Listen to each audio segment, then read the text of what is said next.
As-Sunnah, As-Sunnah, As-Sunnah Foundation. As-Sunnah, As-Sunnah, As-Sunnah আসসালামু আলাইকুম রহমতুল্লাহ বরাকাতু। আলহামদুলিল্লাহ ওসসালাতু ওয়াসসালামু আলা রাসূলিল্লাহ বাদ। সুপ্রিয় দর্শক শ্রোতা ভাই বোন, দেশ কিংবা প্রবাস যে যেখান থেকে দেখছেন, আপনাদের সকলকে সাদর আমন্ত্রণ জানাচ্ছি আস-সুন্নাহ ফাউন্ডেশন স্টুডিও থেকে। আপনারা দেখছেন আস-সুন্নাহ ফাউন্ডেশন আয়োজিত সাপ্তাহিক প্রশ্নোত্তর অনুষ্ঠান শরঈ সমাধানের 225তম রেকর্ডেড পর্ব। আপনাদের জীবন ঘনিষ্ঠ জিজ্ঞাসাগুলোর উত্তর নিয়ে হাজির হয়েছি আমরা এই পর্বে। আপনার যে কোনো জীবন জিজ্ঞাসার উত্তর জানার জন্য মন্তব্যের ঘরে পরিষ্কারভাবে বাংলায় আপনার প্রশ্নটি লিখুন। আমরা ইনশাআল্লাহ বিদিল্লাহ আপনাদের প্রশ্ন উত্তর যথাসম্ভব দেওয়ার চেষ্টা অব্যাহত রাখব। প্রিয় দর্শক, আস-সুন্নাহ ফাউন্ডেশনের বিভিন্ন কার্যক্রমের কোনো আপডেট থেকে থাকলে আমরা আপনাদেরকে এই লাইভ অনুষ্ঠানের শুরুতে জানিয়ে দিয়ে থাকি। আলহামদুলিল্লাহ, স্বাবলম্বীকরণ 2024 দেশব্যাপী চলমান রয়েছে এবং বিভিন্ন জেলায় উপার্জন উপকরণ কিনে অসহায় গরিব মানুষদের মাঝে বিতরণ করে তাদেরকে স্বাবলম্বী করার প্রক্রিয়া অব্যাহত আছে। সেই সাথে আলহামদুলিল্লাহ দাওয়া ডিপ্লোমা শুরু হয়েছে। বৃক্ষরোপণের জন্য ফান্ড সংগ্রহ চলছে। ইনশাআল্লাহ বিদিনিল্লাহ যথারীতি বর্ষায় দেশব্যাপী 3 লক্ষ বৃক্ষরোপণের কর্মসূচি আমরা হাতে নেব। তবে এর জন্য পর্যাপ্ত ফান্ড বা তহবিল আমাদের কাছে নেই। এখনও পর্যন্ত খুব সামান্য পরিমাণ তহবিল আমাদের কাছে এসেছে। অতএব যাদের সুযোগ আছে আমরা এই তহবিলে যথাসম্ভব শরীক হওয়ার চেষ্টা করব। সেই সাথে আপনারা জানেন, বছর জুড়ে কোরআন চর্চার জন্য কোরআন বর্ষের যে ঘোষণা আমরা দিয়েছি, সেই কোরআন বর্ষের যে 6 ধাপে পরীক্ষা হওয়ার কথা ছিল, সেই 6 ধাপের পরীক্ষার প্রথম ধাপের পরীক্ষা ইনশাআল্লাহ এই মাসের শেষ জুমাবার অর্থাৎ মে মাসের শেষ জুমাবার এবং বাদ ফজর সেটি অনুষ্ঠিত হবে। এবং গতকালই আমাদের ডামি পরীক্ষা অনুষ্ঠিত হয়েছে। পরীক্ষা সম্পর্কে ধারণা নেওয়ার জন্য সামান্য কয়েকটি প্রশ্ন দিয়ে আপনাদের সামনে গুগল লিঙ্ক ওপেন করা হয়েছে এবং যাতে করে প্রশ্ন ধরন কেমন হবে, পরীক্ষার পদ্ধতি কেমন হবে সেটা আপনারা সহজে অনুধাবন করতে পারেন। আলহামদুলিল্লাহ, আপনারা অনেকেই সেখানে অংশগ্রহণ করেছেন। এবার মূল পরীক্ষা যেটি মে মাসের শেষের দিকে হতে যাচ্ছে, এটার জন্য সবাইকে প্রস্তুত থাকার জন্য আমরা বিনীতভাবে আহ্বান করছি। চলুন তাহলে আর কথা না বাড়ি আমরা প্রশ্ন উত্তরে চলে যাই সরাসরি। এমডি শাহজালাল, আপনি আমাদের ইউটিউব চ্যানেলে প্রশ্ন করেছেন, আমি জীবিত অবস্থায় লাশের খাটের উপরে শুয়ে বরিশাল থেকে ঢাকা এসেছি, এতে কি কোনো ক্ষতি হবে? ভাই শাহজালাল, এতে ক্ষতির কোনো দিক নেই এবং ক্ষতি হওয়ার কোনো আশঙ্কা নেই। এগুলো আমাদের অনেকেরই অহেতুক ভয় অথবা জনশ্রুতি যে লাশের খাটিয়াতে শুয়ে থাকলে, ঘুমিয়ে থাকলে, আসলে এক জায়গা থেকে আর জায়গায় ইত্যাদি, তাহলে সেক্ষেত্রে লোক বাঁচবে না, মারা যাবে। এগুলো অহেতুক ভয়, আমাদের একেবারেই কুসংস্কার। লাশের খাটে কোনো কারণে যদি কারোর বসতে হয়েছে, শুতে হয়েছে, তাহলে তার কারণে তার কোনো ক্ষতি হওয়ার কোনো সম্ভাবনা নেই এবং এর কারণে কোনো তিনি গুনাহের কাজ করেছেন ব্যাপারটি সেরকমও নয়। সাধারণত লাশের খাটের উপর তার কেউ ঘুমোতে যায় না, শুতে যায় না, কিন্তু কোনো কারণে কেউ যদি সেখানে বসতে হয়েছে, তাকে শুতে হয়েছে, ঘুমাতে হয়েছে, এরকম যদি হয় তাহলে তাতে কোনো অসুবিধা নেই, অন্তত কোনো গুনাহের কারণ নেই। তবে এটা ঠিক যে সাধারণত লাশের খাট এটা থাকে হলো পুরো সমাজের সমস্ত মানুষের তরফ থেকে অথবা এককভাবে কারোর তরফ থেকে মৃত মানুষদের জন্য ওয়াকফ করা। সো ওইটাকে ব্যক্তিগত কাজে ব্যবহার করা অনুচিত। হ্যাঁ, কখনো বিশেষ প্রয়োজনে কেউ উঠলো বা সেখানে কিছু রাখলো, এরকম সীমিত সময়ের জন্য কখনো করতে হলো, সেটা বিচ্ছিন্ন ব্যাপার। কিন্তু নিয়মিত এটা কেউ যদি নিজস্ব স্বার্থে ব্যবহার করে, যেটা জনস্বার্থে ওয়াকফ করা, তাহলে সেটা ভিন্ন বিষয় যে সেটি গুনাহের কারণ হবে। বাট আপনি এখানে শুয়েছেন অথবা এটাতে বসেছেন, এর কারণে আপনার কোনো গুনাহ হবে বা এর কারণে আপনি মারা যাবেন, এরকম কোনো বিষয় কিন্তু নেই। সুরমা সোহরান, আপনি লিখেছেন, স্বামীর পকেট থেকে যদি না বলে কিছু অল্প টাকা নেই তাহলে কি গুনাহ হবে? স্বামীর পকেট থেকে যদি আপনি না বলে টাকা নেন, অল্প হোক আর বেশি হোক, এটা নির্ভর করবে স্বামীর সাথে আপনার সম্পর্কের উপর। সাধারণত আপনি আপনার স্বামীর পকেট থেকে, তার মানি ব্যাগ থেকে বা তার অন্যান্য জায়গা থেকে প্রয়োজন মতো টাকা নেন সংসারের খরচের জন্য অথবা আপনার একান্ত প্রয়োজনে। এগুলো স্বামী জানেন এবং তার মনসম্মতি আছে। এরকম যদি হয় তাহলে তো আপনি নিতেই পারেন। আর যদি সংসারের জন্য নয়, বরং আপনার নিজের জন্য নেন এবং সেটা স্বামীর অজান্তে তিনি জানলে হয়তো আপনাকে প্রশ্ন মুখোমুখি করবেন, অথবা কেন নিয়েছেন জিজ্ঞেস করবেন, অথবা তিনি যদি জানেন যে আপনি এটা নিজের সঞ্চয়ের জন্য বা নিজের অন্য কোনো কাজের জন্য, তার সংসারের কাজ ছাড়া অন্য কোনো কাজের জন্য নেন, তাহলে তিনি মনে কষ্ট পাবেন। এরকম যদি হয় তাহলে সেক্ষেত্রে এটা আপনার জন্য জায়েজ হবে না। কারণ ইসলাম স্বামী স্ত্রী প্রত্যেকের অ্যাকাউন্টকে আলাদা আলাদা করে দেখে। অতএব এই বিষয়গুলোকে আমরা গুলিয়ে ফেলার কোনো সুযোগ কিন্তু নেই। সুমাইয়া আক্তার, আপনি আমাদের ইউটিউব চ্যানেলে লিখেছেন, আমার বাবু হওয়ার কিছু পূর্ব মুহূর্তে গর্ভে মারা যায়। আমি একজন মা হয়েও সন্তান কেমন হয়েছে দেখতে পারিনি। আমার পরিবার আমাকে দেখায়নি। পরিবারের এই কাজটি কি ঠিক হয়েছে? অনেক সময় পরিবারের মায়ের অনুভূতি বুঝতে চান না। দয়া করে এ ব্যাপারে কিছু বলবেন। আমার মৃত সন্তান কি আমার নাজাতের উসিলা হবে? বোন সুমাইয়া আক্তার, আপনার পরিবারের লোকজন আপনাকে সন্তানটা দেখানো দরকার ছিল এবং আপনার অনুভূতিটা তাদের বোঝা প্রয়োজন ছিল। এই কাজটি না করে তারা নিশ্চয়ই ভুল করেছেন। তবে এর নাম আমাল বিনিয়াত, তারা হয়তোবা মনে করেছেন যে আপনার অনেক বেশি কষ্ট হবে, সেজন্য আপনাকে দেখাননি। সেই জায়গা থেকে তাদেরকে আমি কিছুটা তাদের ওজোর আমি দেখতে পাচ্ছি। তবে তাদের সে ওজোরের চাইতে আপনাকে দেখালে আপনি কিছুটা হলেও সান্ত্বনা পেতেন, তেমনটি আমার কাছেও মনে হয়। অতএব এই জায়গা থেকে তাদের ভুল হয়েছে, তবে সেটা বুঝের ভুল। আশা করা যায় আল্লাহ তাদের মাফ করবেন। তবে পরিবারের অনেক সদস্য বা অনেক পরিবারের সদস্যরাই দেখা যায় যে একে অন্যের ভালো মন্দ দিকগুলো, তাদের অনুভূতির ব্যাপারগুলোকে বোঝার চেষ্টা করেন না। এটি অনুচিত কাজ। বিশেষ করে এই ধরনের সেন্সিটিভ ইস্যুতে, যেখানে মা এবং সন্তানের ব্যাপার, সেখানে মায়ের কনসার্ন নেওয়া, দাফন করতে হলে মাকে অন্তত বলা, এইটুকু জিনিস তাদের করা কর্তব্য ছিল। তারা এটা না করে অবশ্যই ভুল করেছেন, আল্লাহ তাদেরকে মাফ করুন। আদনান, আপনি লিখেছেন, যারা দ্বিতীয় বিয়ে করে সামাজিক ও পারিবারিক চাপে আছে, তাদের দুরবস্থা দূর করার জন্য একজন মাসনা কলোনি প্রতিষ্ঠা করেছেন, যাতে দ্বিতীয় বিয়ে করার পর ঝামেলায় পড়তে না হয়। প্রথম স্ত্রীকে না জানিয়ে দ্বিতীয় স্ত্রীকে এখানে রাখতে পারে। বিষয়টি কীভাবে দেখেন? ভাই আদনান, বিষয়টি আমাদের চোখে পড়েছে এবং সোশ্যাল মিডিয়াতে এটা নিয়ে নানা পর্যালোচনাও চলছে।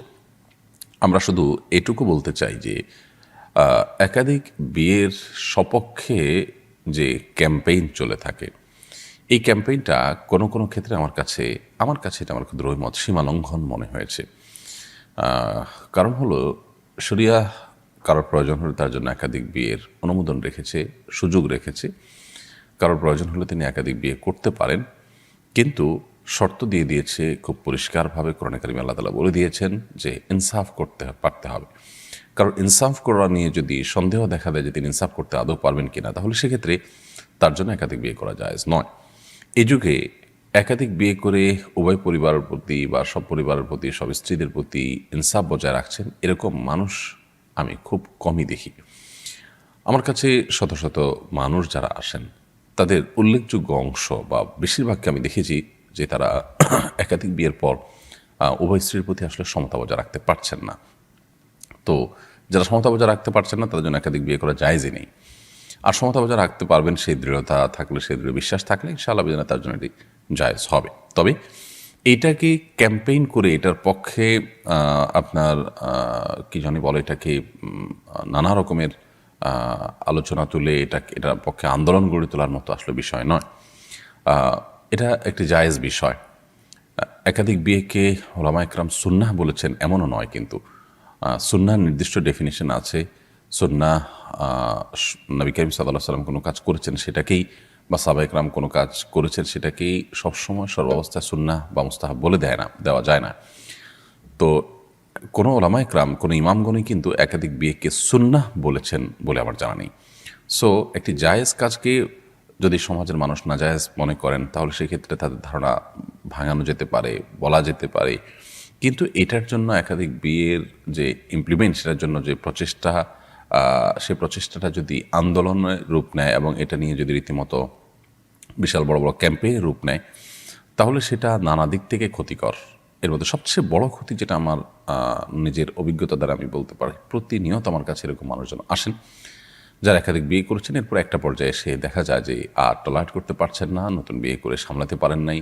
এখন শেষ পর্যন্ত প্রথম পরিবারের চাপে বা সমাজের চাপে বা যে কারণেই হোক, তিনি দ্বিতীয় স্ত্রীকে তালাক দিয়ে দিয়েছেন। এবার এই বেচারি তিনি যাবেন কোথায়? অনেকে আছেন অসহায় মেয়েদেরকে আশ্রয় দেওয়ার জন্য বিয়ে করছেন। অসহায় মেয়েদেরকে আশ্রয় দেওয়ার জন্য নিজে বিয়ে না করে তাদের জন্য উপযুক্ত পাত্র দেখার ব্যবস্থা আমরা কেন দিই না? হ্যাঁ, নিজে বিয়ে করাটা নিষেধ না, কিন্তু নিজে বিয়ে করাটাকেই যদি আমরা মনে করি যে একমাত্র অবলম্বন, তাহলে সেটা তো ভুল হবে। এর বাইরে তো আরও বেটার অবলম্বন আছে। আপনার দ্বিতীয় স্ত্রী হওয়ার চাইতে আরেকজনের প্রথম স্ত্রী হওয়াটা কি তার জন্য ভালো নয়? তাহলে আপনি তার আরও ভালো উপকার করতে পারতেন তো। সেটা না করে আপনি যে পথে যাচ্ছেন সে পথে গিয়ে আপনি ইনসাফ করতে পারছেন কিনা। ইনসাফ করতে পারলে তো এটা জায়েজ ব্যাপার, কোনো দ্বিমত নেই কারোর। কিন্তু এই জায়েজ কাজ করতে গিয়ে যদি কেউ ইনসাফ করতে না পারেন তাহলে তো না জায়েজ হবে। এই ক্যাম্পেইনের সাথে এই ক্যাম্পেইনে আপনার উদ্বুদ্ধ হয়ে যারা বিয়ে করেছেন এরকম বহু মানুষকে আমি দেখেছি যে তারা আসলে ইনসাফ করতে পারছেন না, অথবা একটা পর্যায়ে কোনো একটা স্ত্রীকে তিনি ছেড়ে দিতে হচ্ছে। তাহলে এই যে জুলুমের দুয়ারগুলো উন্মোচন হচ্ছে, এই যে পারিবারিক কলহ তৈরি হচ্ছে, এগুলোর দায় কিন্তু আমরা এড়াতে পারি না। তো এই জন্য প্রত্যেকটা জিনিসে পরিমিতিবোধ থাকা উচিত, কোনো কিছুই সীমা লঙ্ঘন করা উচিত নয়। আল্লাহ তাআলা আমাদেরকে বোঝার তৌফিক দান করুন। রাজমুল রাইয়ান আপনি লিখেছেন, আমার বাবা সিগারেট খায়, ছেলে হিসাবে আমার করণীয় কি? বাবা ধূমপান করলে তাকে আপনি বোঝাবেন ছেলে হিসাবে, সরাসরি বোঝানো সম্ভব হলে সেটি করবেন। সেটা না হলে আপনার মা অন্যান্য ব্যক্তিদেরকে দিয়ে বোঝাবেন। এলাকার ইমাম সাহেব আলেম আমাদের মাধ্যমে তার সাথে তাকে দাওয়াতি কাজ করাবেন। নানাবিধ উদ্যোগ আপনার থাকবে, দোয়া করবেন আল্লাহ তাআলার কাছে। এরপরও তিনি যদি পরিবর্তন না হন, আল্লাহর কাছে আপনার কোনো দায় নেই এবং আপনি এটার জন্য তার সাথে কোনো দুর্ব্যবহারও করতে যাবেন না। এরপর আমাদের ইউটিউব চ্যানেলে আয়াতটি আপনি লিখেছেন, বিয়ের উদ্দেশ্যে ছেলের সাথে কথা বলার পর ছেলের পক্ষ না করে দিয়েছে, এখন সেই ছেলে কোনো যোগাযোগ রাখে না, এই ছেলের সাথে এই ছেলেকে আল্লাহর কাছে চাওয়া যাবে কিনা, চাইলে কোনো হবে কিনা? যেহেতু বিয়ের আলোচনা হওয়ার পর একটা পর্যায়ে সেটি না হয়ে গেছে, সিদ্ধান্ত বিয়ে হবে না, এই মর্মে হয়ে দুপক্ষ আলাদা আলাদা যার যার মতো করে ভাবছেন, এ পর্যায়েও এই বিয়ে হতে পারে, সম্ভাবনা আছে। আল্লাহ তাআলার কাছে আপনি চাইতে পারেন, কিন্তু এই নির্দিষ্ট ছেলেকে চাওয়াটা আসলে এটা কোনো অর্থবহ কোনো চাওয়া নয়, উত্তম চাওয়া নয়। উত্তম চাওয়া হলো, আল্লাহ আপনি যেখানে আমার জন্য মঙ্গল হয় সেখানে বিয়ের ব্যবস্থা করে দিন, তার সাথে বিয়ের ব্যবস্থা করে দিন। এই জায়গায় যদি মঙ্গল হয়, আল্লাহ আপনি আমাকে এখানে এই জায়গায় এই লোকের সাথে বিয়ের ব্যবস্থা করে দিন, এভাবে দোয়া করা যেতে পারে। কিন্তু এর বাইরে আসলে আপনি যদি নির্দিষ্ট করে শুধু এই লোকটাকেই চান, তো এই চাওয়াটা যথাযথ চাওয়া নয়। কারণ আপনি যাকে মনে করছেন তাকে পেলে আপনার ভালো হবে, তাকে পেলে ভালো আপনার নাও হতে পারে। এই জন্য আল্লাহ সুবহানাহু ওয়া তাআলার কাছে এই জাতীয় ক্ষেত্রে ব্যক্তিকে নির্দিষ্ট না করে বরং যদি কল্যাণ হয় তাহলে আল্লাহ আপনি আমার জন্য সহজ করে দিন, এইভাবে দোয়া করাটাই হলো সুন্নাহ এবং উত্তম। নাইম মাওলা আপনি লিখেছেন, উপজেলা নির্বাচনের কার্যক্রম চলছে, অনেক প্রার্থী মসজিদে এসে নির্বাচনী প্রচারণা চালাচ্ছে, এটা কি করা উচিত? মসজিদে এসে নির্বাচনী কার্যক্রম চালানোর কোনো সুযোগ নেই, কারণ এখন আমাদের গণতান্ত্রিক নির্বাচনে যারা নির্বাচিত হচ্ছেন এটা তাদের একান্তই পার্থিব একটি বিষয়, এখানে পারলৌকিক কোনো বিষয় খুব একটা নেই বললেই চলে। তো এরকম পরিস্থিতিতে তারা মসজিদে এসে যদি নির্বাচনী প্রচারণা চালান, তাহলে সেক্ষেত্রে সেটি সন্দেহাতীতভাবে দুনিয়াবি কাজ, একান্ত দুনিয়াবি স্বার্থ হাসিলের জন্য মসজিদে আসা এবং মসজিদে ঘোষণা দেওয়া, এই বিষয়টিতে আপনার পড়বে। আর সেটা নিষিদ্ধ। আপনারা জানেন যে মসজিদে হারানো জিনিসের ঘোষণা পর্যন্ত করা পরিষ্কারভাবে হাদিসে নিষিদ্ধ। তো সেখানে আপনি মসজিদে এসে মানুষদের কাছে অন্য জিনিস চাইলেন, এটা জায়েজ হতে পারে না। এই জন্যই তো কোনো ভিক্ষুক মসজিদে দাঁড়িয়ে ভিক্ষা করার পরেও নিষেধাজ্ঞা রয়েছে। তিনি মসজিদের বাইরে দাঁড়াতে পারেন, মানুষের কাছে চাইতে পারেন, কিন্তু মসজিদের ভিতরে নয়, কারণ মসজিদকে এটাকে উপার্জনের জায়গা বানানো উচিত নয়। এরপর ইউজার ইউটিউবে আইডি থেকে আপনি লিখেছেন, অনেক বছর ধরে আমার স্বামী নেশা করে সন্তান এবং সামাজিক কারণে তাকে ছেড়ে যেতে পারেনি, এতে কি আমার গুনাহ হচ্ছে? মাঝে মাঝে তার সাথে অনেক খারাপ ব্যবহার করি তার স্বভাবের কারণে, আমার কি করণীয় জানাবেন? দেখুন, প্রথম কথা হলো যে কোনো স্বামী যদি নেশাগ্রস্ত হন অথবা খারাপ কোনো কাজ করেন, বদভ্যাসে থাকেন, গুনাহে লিপ্ত থাকেন, তাকে সংশোধনের চেষ্টা তো একজন স্ত্রী অবশ্যই করবেন, নেককার স্ত্রী। কিন্তু চেষ্টা করেও যদি তিনি ব্যর্থ হন, কোনোভাবে তাকে সংশোধন করতে না পারেন এবং আশাও ছেড়ে দেন, তাহলে ওই স্ত্রীর সুযোগ থাকলে তাকে ত্যাগ করে তার কাছ থেকে ডিভোর্স নিয়ে বিকল্প কোনো পথ তার দেখা উচিত। কারণ একজন মন্দ বা খারাপ মানুষের সঙ্গে সারা জীবন কাটানো, তার গুনাহের সহযোগী বা সাক্ষী হওয়া, এটা কোনো বুদ্ধিমান কাজ নয়। তবে যদি আপনার আর্থসামাজিক এবং সার্বিক অবস্থা সেরকম না হয়, তাহলে সেক্ষেত্রে তার গুনাহের জন্য তিনি আল্লাহর কাছে দায়ী থাকবেন, আপনার কোনো দায় থাকবে না। আপনি তাকে দাওয়াতি কাজ করেছেন, সংশোধনের চেষ্টা করেছেন, তবে ডিভোর্সের পর আপনার আসলে বিকল্প কোনো ভালো পথ আপনার নেই, সেই জন্য আপনি যদি ধৈর্য ধরে থাকেন গুনাহ হবে না। তবে সেখানে তার সাথে সংসার করতে গিয়ে যদি তার সাথে ব্যবহার খারাপ করে আপনি গুনাহগার হন, গালিগালাজ করেন, অন্য অন্য খারাপ আচরণ করেন, অর্থাৎ যে কাজগুলো করলে আল্লাহর কাছে আপনি গুনাহগার হবেন, সেরকম কিছু হয়, তাহলে সেক্ষেত্রে সেটা আপনার জন্য জায়েজ হবে না। আপনি হয় তার সাথে সংসার করবেন, আর না হলে তার সংসার ছাড়বেন, আর করলে তার ভুল কাজগুলো থেকে তাকে ফিরিয়ে আনার জন্য চেষ্টা করবেন বহুবিধ। কিন্তু তাই বলে চেষ্টা করতে গিয়ে আপনি নিজে গুনাহে লিপ্ত হওয়ার কোনো সুযোগ কিন্তু নেই, সীমা লঙ্ঘন করার কোনো সুযোগ কিন্তু নেই। আল্লাহ সুবহানাহু ওয়া তাআলা কোরআন কারিমে পরিষ্কারভাবে আমাদেরকে নির্দেশনা দিয়েছে, যদি স্বামী স্ত্রী পরস্পর একে অন্যের সাথে সংসার করতে গেলে গুনাহে লিপ্ত হয়ে যাওয়ার আশঙ্কা আছে, সীমা লঙ্ঘন হয়ে যাওয়ার আশঙ্কা আছে, তাহলে সেক্ষেত্রে তাদের জন্য ছাড়াছাড়ির পথ বেছে নিতে হবে। তো এই যে ব্যাপারটা, এখানে আপনাকে নিজেকে নিয়ন্ত্রণ করতে হবে। যদি আপনার জন্য তাকে ছেড়ে যাওয়াটা কঠিন হয় বা তাকে ছেড়ে গেলে আপনার অন্ধকার থাকে সামনে পথ, তাহলে সেক্ষেত্রে আপনি নিজের মতো করে তাকে বোঝাবার চেষ্টা করবেন এবং তার পাপের জন্য সে দায়ী থাকবে, আপনার ইনশাআল্লাহ গুনাহ হবে না। জান্নাতুল ফেরদাউস আপনি লিখেছেন, ছোট বাচ্চা যদি নামাজ পড়ার সময় সামনে এসে দাঁড়ায় বা খেলা করে, তাহলে কি তাকে সামনে থেকে সরানোর চেষ্টা করব, নাকি তাকে তার মতো খেলতে দিব? যদি সে আপনার খুব বেশি ডিস্টার্ব করে, তাহলে সেক্ষেত্রে আলতোভাবে সরাতে পারেন, যাতে আমলে কাসির না হয়। অর্থাৎ আপনি সরাতে গিয়ে আবার এত বেশি মুভমেন্ট করলেন যে আমলে কাসির হয়, এরকম যেন না হয়, সেই জিনিসটি খেয়াল করতে হবে। আর যদি সেটা না পারেন, তাহলে বা এত বেশি মুভমেন্ট না হয়, বরং তা সে যেটা খেলছে সে খুবই হালকা পাতলা খেলছে, এরকম যদি হয়, তাহলে সেক্ষেত্রে তাকে তার মতো খেলতে দিবেন। আপনি অযথাই তাকে ধরতে গিয়ে নিজের নামাজের মনোযোগ নষ্ট করা কিংবা নামাজের যে কাইফিয়ত, নামাজের যে আপনার নামাজের যে অবস্থার মধ্যে আপনি আছেন সেটির পরিবর্তন করতে যাবেন, সেটার প্রয়োজন নেই। রফিকুল ইসলাম লিখেছেন, সম্প্রতি একটি দৈনিক অমুসলিমদের দাওয়াত দেওয়া নিয়ে বিষোদ্গার করেছে, দাওয়াত দেওয়াকে অসাংবিধানিক আখ্যায়িত করেছে, অথচ প্রত্যেক ধর্মের প্রচার করা সাংবিধানিক অধিকার। আপনার মন্তব্য কামনা করছি।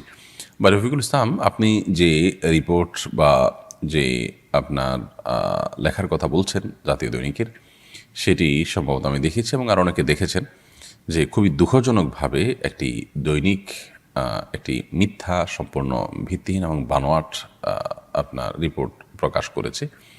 সেখানে দেখিয়েছে যে অমুসলিম মেয়েদেরকে টাকার প্রলোভন দিয়ে তাদেরকে ধর্মান্তরিত করা, এটার নানা রকম প্যাকেজ ঘোষণা করা হয়েছে। যে সংগঠনের প্যাডে এটি লেখা হয়েছে বলে দেখানো হয়েছে, সে সংগঠন থেকে আরও কয়েক মাস আগেই এরপরে প্রতিবাদ জানানো হয়েছে যে এটা সম্পূর্ণ ভিত্তিহীন, ভুয়া, কে বা কারা তৈরি করেছে এটা। তো সেটার উপর একটা দৈনিক নিউজ করতে পারে বেশ বড় সড়ো করে, এটা আসলে বোধগম্য নয়। যে মানে সংবাদ মাধ্যমের এত দুরবস্থা চলছে যে একটা গুজব এবং একটা ভিত্তিহীন কথা যাদের নামে প্যাড তৈরি করা হচ্ছে, তারা এটা যখন শুরুতে সোশ্যাল মিডিয়াতে ছড়িয়েছে, তখনই তারা একটা প্রতিবাদ জানিয়েছে যে এটা সম্পূর্ণ ভিত্তিহীন, ভুয়া। তো বহুকাল পর এসে সেটাকে নিয়ে আবার নিউজ করেছে একটা জাতীয় দৈনিক, এবং তাদের কোনো বক্তব্য সেখানে নেয়নি। আর ভুয়া যে সেটা তারা ভেরিফাইড ফেসবুক পেজে তারা জানিয়েছে, অফিসিয়ালি জানিয়েছে, তারপর এটা করেছে। এগুলো আমাদের সাম্প্রদায়িক সম্প্রীতি নষ্ট করার প্রচেষ্টা। যারা এগুলোর সাথে জড়িত আছে, এই রিপোর্টের সাথে জড়িত আছে, এখানে যারা আপনার বিভিন্নভাবে এই রিপোর্টে নিজেদের মতামত ব্যক্ত করে পণ্ডিতি জাহির করেছেন, তারা প্রত্যেকটা মানুষই কম বেশি এর দায় তাদেরকে নিতে হবে, তাই দায় এড়াতে পারেন না। আল্লাহ তাআলা আমাদেরকে তৌফিক দান করুন, আমরা যেন একটা সুন্দর সমাজ গড়ে তুলতে পারি। ইসলামের দাওয়াত দেওয়ার অধিকার এটা সাংবিধানিকভাবে আমাদের রয়েছে। অন্য ধর্মাবলম্বীরাও তাদের ধর্মের দাওয়াত বা প্রচার তারা করতে পারে সাংবিধানিক অধিকার হিসেবে, কিন্তু সেখানে অন্য ধর্মাবলম্বীদেরকে দাওয়াত দেওয়াটাকেই দোষে মনে করা, এটা মূর্খতা এবং অজ্ঞানতা ছাড়া কিছুই নয়। এবং এগুলো আমাদের সমাজকে অস্থিতিশীল করে তুলবে। মন্দ জিনিস ছাড়া ভালো কিছু বয়ে আনার কোনো সম্ভাবনা নেই এই সমস্ত বিষয়ের কারণে। তাহারাত তানি আপনি লিখেছেন, আমরা যারা শহরে থাকি তারা চিরুনির সঙ্গে উঠে আসা চুল ফেলবো কোথায়? বাইরে ফেলার পর ময়লা ফেলার লোকেরা বিক্রি করলে কি আমাদের গুনাহ হবে? কেউ যদি কুড়িয়ে নিয়ে বিক্রি করে তাহলে আমাদের গুনাহ হবে না। তবে আমরা চাইলে আমাদের আশেপাশে যেখানে খুব বেশি আপনার ময়লা নয়, ড্রেন ইত্যাদি নয়, খুব নোংরা জায়গা নয়, সেরকম জায়গা আমরা ফেলে দিতে পারি এবং সেই জায়গাগুলো আমরা খুঁজে বের করতে পারি। আবার প্রতিনিয়ত তো আর খুঁজে বের করা যায় না, তাহলে সেক্ষেত্রে আমরা কোনো এক জায়গায় সঞ্চয় করে রাখতে পারি। একসাথে হলে পরে কোনো মাটির নিচে পুঁতে ফেললাম বা কোনো জায়গায় ফেলে দিলাম, সেই কাজটি আমরা করতে পারি। মানুষের শরীরে কোনো অংশ বিক্রি করা জায়েজ নয়, এটা মানবতার অপমান। যার কারণে কোনো ব্যক্তি তার শরীরের কোনো কিছু, সেটা চুল হোক, অন্য কিছু হোক, এগুলো বিক্রি করে এটা জায়েজ নয়। কেউ যদি কুড়িয়ে নিয়ে বিক্রি করে তাহলে সেক্ষেত্রে আপনার গুনাহ হবে না। রোকসানা আপনি লিখেছেন, ছেলে সন্তানের যে কোনো একটি নামের শেষে মোহাম্মদ রাখা যাবে কিনা? শুরুতে মোহাম্মদ না রাখলে কি পাপ হবে? নামের শুরুতে মোহাম্মদ রাখা কোনো জরুরি বিষয় নয়। আমাদের এ অঞ্চলে একসময় হিন্দু মুসলিম উভয়ের নামের ধরন একরকম থাকার কারণে পার্থক্য করবার জন্য হিন্দুরা যেরকম তাদের নামের শেষ শুরুতে শ্রী লিখত, অনেক সময় মুসলমানরাও শ্রী লিখতে হতো। তো তার সাথে পার্থক্য করার জন্য মুহাম্মদ এটি যুক্ত হয়েছে। তো এখন তো আর সেই সমস্যা নেই বা সেই সংমিশ্রণের আশঙ্কা নেই, সম্ভাবনা নেই, যার কারণে এখন নামের শুরুতে মোহাম্মদ লেখার বা শ্রী থেকে পার্থক্য করার জন্য মোহাম্মদ লেখার কোনো বিশেষ কারণ নেই। বিধায় কেউ যদি লেখেন এটা একান্ত তার ব্যাপার, এটা শরীয়তের কোনো নির্দেশ নয়, এটা কোনো সুন্নত মুস্তাহাব বা আপনার শরীয়ত নির্দেশ আলোকে করতে হবে এমন কোনো বিষয় নয়, এটা একান্ত তার ব্যাপার। তিনি মোহাম্মদ প্লাস আর একটা নাম রাখলেন, যদি একটা নামই যথেষ্ট একটা মানুষের জন্য। মোহাম্মদ একটি পূর্ণাঙ্গ নাম, অতএব একটা পূর্ণাঙ্গ নামের শুরুতে আবার মোহাম্মদ লেখার কোনো প্রয়োজন নেই। রাখলে শুধু মোহাম্মদ রাখি বা অন্য আরেকটা নাম রাখি, তারপরেও কেউ যদি দুটি রাখেন এটা একান্ত তার ব্যাপার। নামের শেষে যদি কেউ মোহাম্মদ যুক্ত করতে চান সেটাও একান্ত তার ব্যাপার, একই কথা শুরুতে শেষে যুক্ত করার মধ্যে কোনো পার্থক্য নেই। রাশিদুল ইসলাম লিখেছেন, গাজা যুদ্ধবিরতির আলোচনার মধ্যেই ইসরায়েল রাফায় ভয়াবহ হামলা করেছে, আমাদের মজলুম ভাইদের জন্য আমাদের করণীয় কিছুই নেই। ভাই রাশিদুল ইসলাম, যেটুকু করার আছে সেটুকু যদি আমরা খুব শক্ত হাতে করতে পারি তাহলে ইনশাআল্লাহ বিদিনিল্লাহ দিন শেষে কিছু না কিছু অর্জন হবে। আমরা তাদের সমস্ত পণ্যগুলো বয়কট করার ব্যাপারটিকে সর্বোচ্চ সিরিয়াসনেস সাথে দেখি। আমাদের বাসা, আমাদের ঘরবাড়ি, আমাদের অফিস আদালত সব কিছু, আমাদের হ্যান্ড ওয়াশ, আমাদের সাবান, আমাদের শ্যাম্পু, আমাদের লোশন, আমাদের ওয়াশিং পাউডার, আমাদের অন্য যত কিছু আমরা ব্যবহার করছি এর ম্যাক্সিমাম জিনিসপত্র তাদের। অর্থাৎ তাদের এই জিনিসগুলো কেনা আমরা যদি বন্ধ করে দেই তাহলে ইতিমধ্যে তাদের যে সমস্ত ব্যবসা, বড় বড় ব্যবসা প্রতিষ্ঠানগুলো লাঠে উঠেছে, বাকিগুলো যদি লাঠে উঠে তাহলে তারা অর্থনৈতিকভাবে অনেক বড় ধরনের প্রেশারে পড়বে। ইতিমধ্যে কিছুটা পড়েছে। আমাদের শক্তভাবে সেই কাজটা করতে পারি তাহলে সেক্ষেত্রে তাদের উপরে অনেক বড় প্রভাব বিস্তার করা বা প্রেশার সৃষ্টি করা সম্ভব হবে। তবে এর বাইরেও আমাদের যার যার সাধ্য অনুযায়ী আমরা যাদের কিছু করার আছে তাদের পাশে দাঁড়ানো, ফিলিস্তিনের মজলুম মানুষদের জন্য আর্থিক সহযোগিতা করার সুযোগ থাকে সেখানে আমরা অংশগ্রহণ করব। আমরা শারীরিকভাবে তাদের পাশে দাঁড়িয়ে জালেমদেরকে রুখে দাঁড়াবো, সে সুযোগ, সে সম্ভাবনা, সে পথ আমাদের সামনে একেবারেই ক্ষীণ নাই বললে চলে। সো আমরা আমাদের যে করণীয় আছে সেই কাজগুলো আমরা করতে পারি। আল্লাহ তাআলা আমাদের অক্ষমতাকে মাফ করুন এবং সক্ষমতাগুলোকে যথাযথ ব্যবহার করার তৌফিক দান করুন। MRTV এআইডি থেকে আপনি আমাদের ইউটিউব চ্যানেলে প্রশ্ন করেছেন, রমাদানের রোজা রাখা অবস্থায় আসরের নামাজের সময় আমার স্ত্রীর মাসিক শুরু হয়েছে, কিন্তু সে রোজা ইফতার পর্যন্ত পুরা করেছে, তার কি সেদিনের রোজা পরবর্তীতে রাখতে হবে? হ্যাঁ, অবশ্যই আপনার স্ত্রীকে সেদিনের রোজাটা পরবর্তীতে রেখে দিতে হবে এবং তিনি এই দিনের বাকি অংশ না খেয়ে থেকেছেন এবং পরবর্তীতে ইফতার করেছেন, আল্লাহ তাআলা তাকে আজর দান করবেন ইনশাআল্লাহ। হয়তো সেই আশা আমরা আল্লাহ তাআলার কাছে করতেই পারি, কিন্তু এই দিনের রোজা তাকে রেখে দিতে হবে। স্নিগ্ধ সকালে এর থেকে আপনি লিখেছেন, আমার জামাইয়ের অনেক রাগ, তার রাগ কমানোর জন্য কি করতে পারি? বদমেজাজ বা রাগ, ক্রোধ, এটিকে নিয়ন্ত্রণ করবার জন্য বা এটাকে দমন করবার জন্য প্রথমত আউযু বিল্লাহি মিনাশ শাইতানির রাজিম এটির পাঠ খুব বেশি কার্যকর।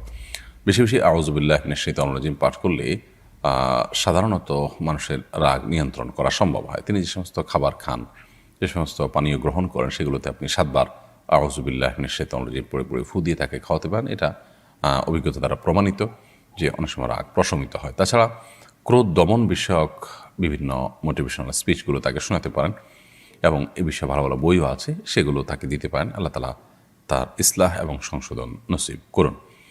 জহির ভাই এআইডি থেকে আপনি লিখেছেন, সুদভিত্তিক ক্ষুদ্র ঋণ নিয়ে কি আকিকা দেওয়া যাবে? আকিকা দেওয়া একটা ইবাদত এবং ভালো কাজ, কিন্তু সে ভালো কাজ করতে গিয়ে যদি আপনি শুধু লোন নেন তাহলে সেক্ষেত্রে আপনি গুনাহগার হবেন। এর কারণে সওয়াবের পরিবর্তে আপনার আরও গুনাহ হবে। কারণ সুদ ইসলামের সবচেয়ে ভয়াবহ হারাম কাজ। হারাম উপার্জনের মধ্যে সবচেয়ে ভয়াবহ হলো অন্যের হকের পরেই সুদের যে উপার্জন সেটি। অতএব সুদ ভিত্তিক যে ঋণ আপনি গ্রহণ করছেন সেটি দিয়ে যদি আপনি আকিকা দেন তাহলে আপনি পরিষ্কার কবিরা গুনাহ করেছেন। আকিকা দেওয়াটা ফরজ ওয়াজিব নয়, কিন্তু আপনি একটি নফল কাজের জন্য একটি ফরজ কাজ লঙ্ঘন করেছেন। বিষয়টা অত্যন্ত ভয়াবহ এবং কোন অবস্থাতে এটা জায়েজ হতে পারে না। তানজিম যারা আপনি লিখেছেন, আমি ছোট থেকে শুনে আসছি তেঁতুল খেলে বা তেঁতুল গাছের নিচে হাঁটলে নাকি মেধা কমে যায়, এটা কি সত্যি?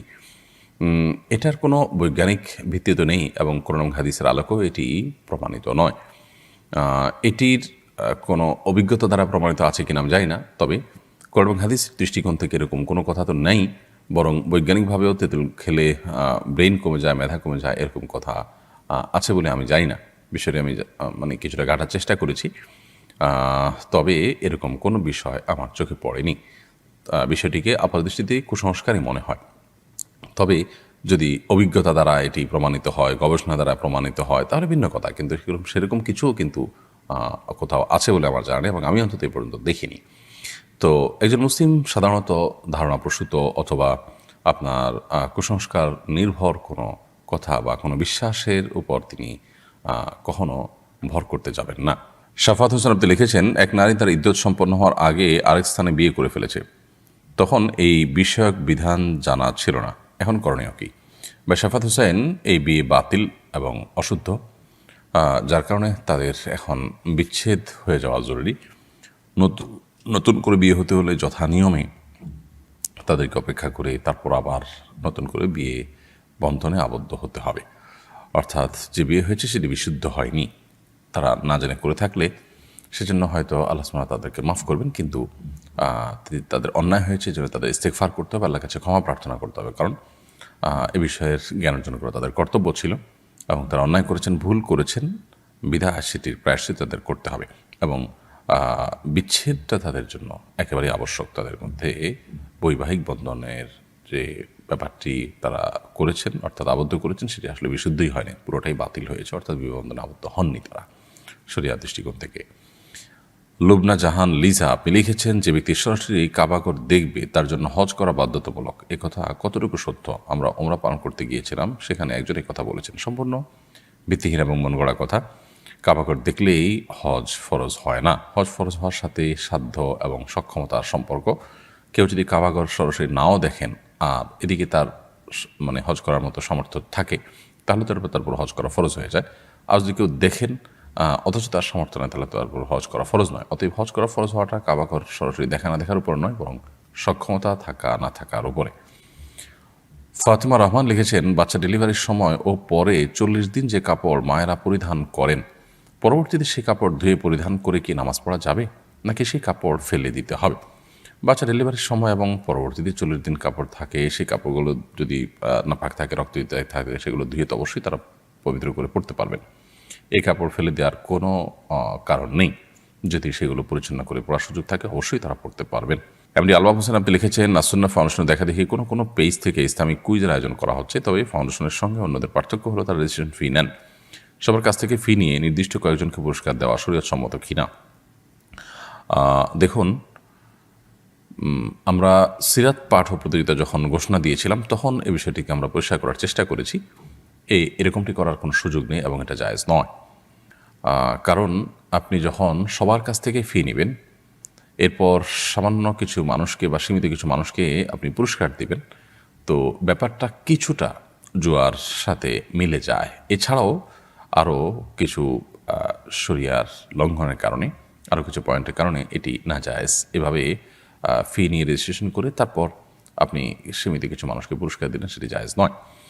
এটিকে আমাদের যে পরীক্ষা হয়ে থাকে প্রচলিত শিক্ষা প্রতিষ্ঠানগুলোতে, সে পরীক্ষার যে ফি নেওয়া হয়, ফি নিয়ে পরীক্ষা হয়, সেখানে কিছু মানুষ ফার্স্ট সেকেন্ড থার্ড হয়, কিছু মানুষ হয়তো আপনার পেছনের দিকে থাকে, যারা ভালো করে তাদেরকে হয়তো শিক্ষা প্রতিষ্ঠান থেকে সম্মানিত করা হয়, পুরস্কৃত করা হয়। ওইটার সাথে এটাকে মেলাবার কোনো সুযোগ নেই। ওইটা হলো পুরো পরীক্ষা যারা অংশগ্রহণ করবে তাদের সবার জন্য এই প্রসেসটা। আর ফার্স্ট সেকেন্ড থার্ড নির্ধারণ হওয়া, সেটা তো যোগ্যতার ব্যাপার, সেখানে তার কোনো পার্থিব পুরস্কারের ব্যাপার নেই। আর পুরস্কার দেওয়ার ব্যাপারটা শিক্ষা প্রতিষ্ঠানগুলোতে যেটা থাকে, সেটা একেবারেই অনেকটা থার্ড পার্টির উৎসাহিত করার মতো। তৃতীয় পক্ষ সেখান থেকে উৎসাহিত করছে, সেরকম ব্যাপারটি।